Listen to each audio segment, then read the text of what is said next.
white men can't jump. I decided to embark on this journey of covering movie star basketball players because, as you'll see, there's so many parallels that link them, their situations, and outcomes to the underachievers in real life. This series will be used as a teaching point to all young players, parents of young ballers, or guys that are simply curious as to what happened to their once favorite players. Today's feature is of a guy that shares kindred traits to some previously covered on this channel. He had the right physical tools, charismatic, talented, and wasn't a stranger to hard work. He also had traits that ultimately kept him stuck in his predicament while others in his age group took the steps onto the next level. SIDNEY DEANE, White Man Can't Jump, a 1992 film.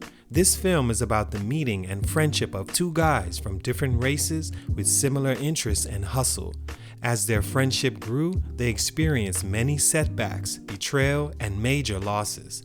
In the end, they had each other's trust, loyalty, and most importantly, each other's backs. So why wasn't SIDNEY DEANE able to take his talents to the next level? For these 3 reasons. Salute to my guy on IG, the 2K trainer. Talking to him spawned this idea, and I really appreciate it, man. It's your boy JC, Stunted Growth. Let's get it, man. Stunt number 1, too much sauce. Hot dogging, as my youth coaches used to say. One of Sydney's biggest problems was that he wasn't fit to play organized basketball. He was cool with making the flashy play and getting the oohs and ahs more than being effective. Of course, he would later find out that in his line of work, you have to finish to get paid. His co-star Billy Hoyle said something to him that really stuck with me. He said that Sydney would rather look good and lose than look bad and win. We see this time and time again, and I'm sure you've had or will have a teammate or two that's exactly like this. Chauncey Billups recently said this about Carmelo Anthony being super excited and uplifting after games of having 30 in a loss, but in a win having 12 or 15, he'd be sulking and down in the locker room. Now, many would say this isn't fair to Melo because his job was to score the ball. Maybe he was sulking, feeling like he hadn't done a good job. But if we're being objective about him, it does seem like he cared a lot more about individual accolades in the earlier part of his career than winning. Dean was definitely a showman on the court that had to have the big stage and all the eyes on him. This made him make plays like a double spin move into a double behind the back pass instead of just making a simple winning pass or scoring it himself. I'm not saying anything's wrong with being a showman, but make sure you learn the fundamentals beforehand and have a good balance of when to bring those out and when to leave them in your bag. Rafer Alston, for example, one of the best street ball players ever, but he struggled at the beginning of his NBA career because he couldn't find that balance of repping the streets and being a solid professional point guard that coaches trust. He did manage to find that line with the Orlando Magic, and he was instrumental in their playoff finals run. Dean had the sauce, but a little too much. Stunt number 2, ego and pride.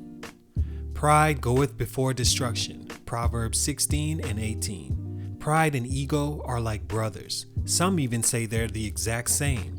These, along with women, no offense, have always been the downfall of great men in most situations.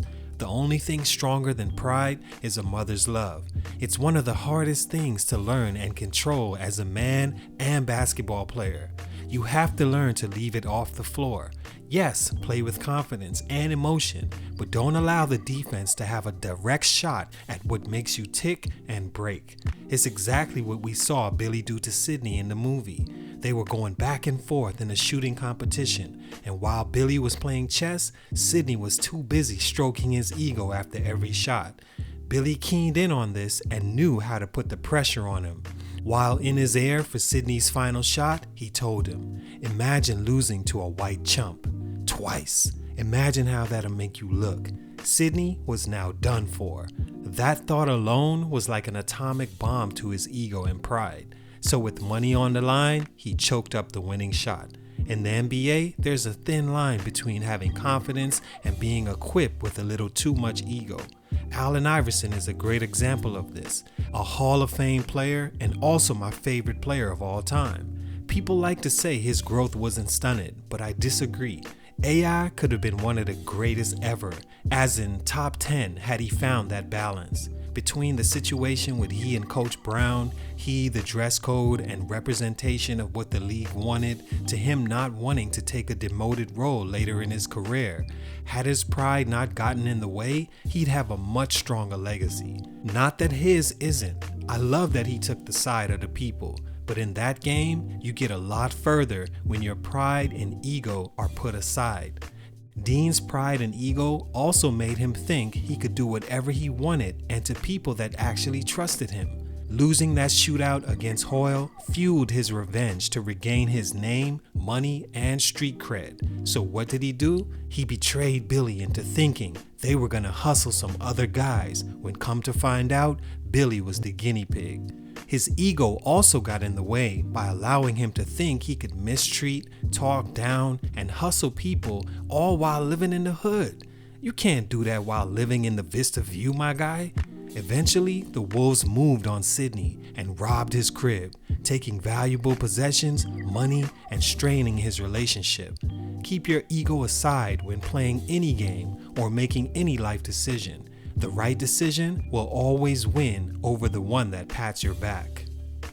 Stunt number 3, trapped. SIDNEY Deane was trapped. How so? Well, we see this time and time again. Guys become stars in their community, build their name, and find it difficult to leave. For some, love matters a lot more than the prospect of maybe making it big on the next level.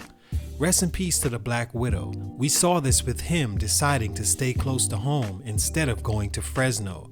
Seventh Woods, staying in Carolina when UNC was just not the fit for him, and he should have at least seen this after his first year there.